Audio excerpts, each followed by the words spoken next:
handled yourself pretty nice back there. What's cool about David and the conversation I had with Nolan about him is that he's trying to win Ellie over by being honest with her. And here's the part where he's like, I feel like she's ready. I'm gonna kind of reveal myself. And I think like I could still get her to come around. Now, you see, I believe that everything happens for a reason. Sure. The other interesting thing, thematically, that's everything happens for a reason is the same thing that Marlene really believes. That everything happens, like it's something she repeats to Joel at the end. But you're kind of seeing how all these characters are just, how much they're willing to go for what they believe in.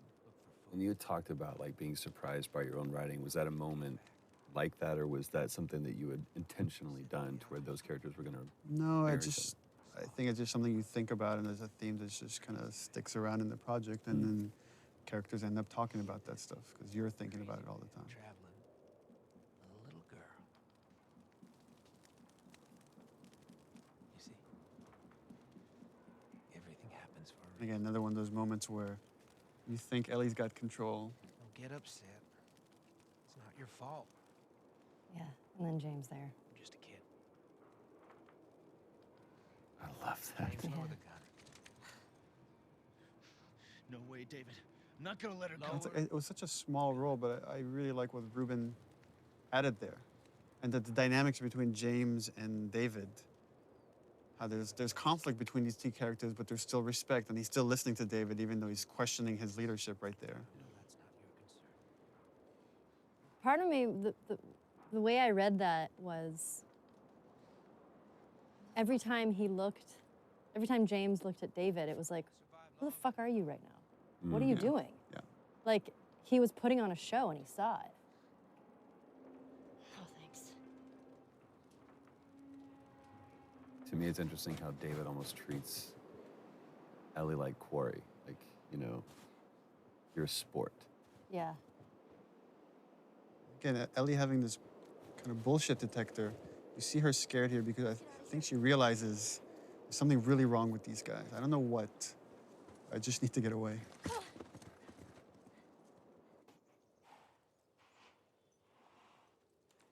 So interesting from watching this, though, I would completely believe David. I'd follow that guy. Crazy. It's because you're a cannibal. This little moment, this breath before going to see what's downstairs. And again, for players, it would have been like a while now since they've seen Joel. Joel? Once again, Joel's asleep. I only managed to get a little bit of food. I love how these roles have switched, too. Where now it's, you know, I did get this. the protected taking care of the protector. Move your arm. It used to be open, and then we're like, oh, we should probably stitch that It up. was also on the other side. We had to come back and reshoot it, too. Oh, continuity.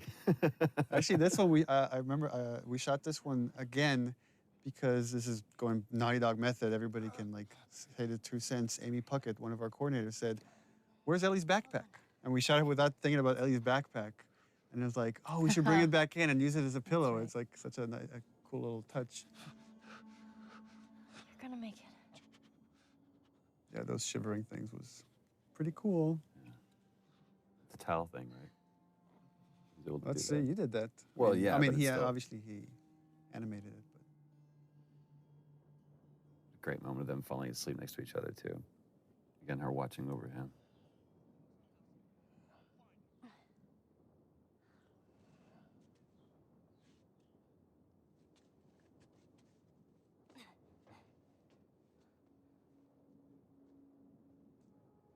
To me, you really get a sense of the oppressiveness of the world with all the introduction with all of these different kinds of enemies. It's like you feel like you're fighting this multi-front battle. It's not just these are the bad guys, and it's so clear. Away from here.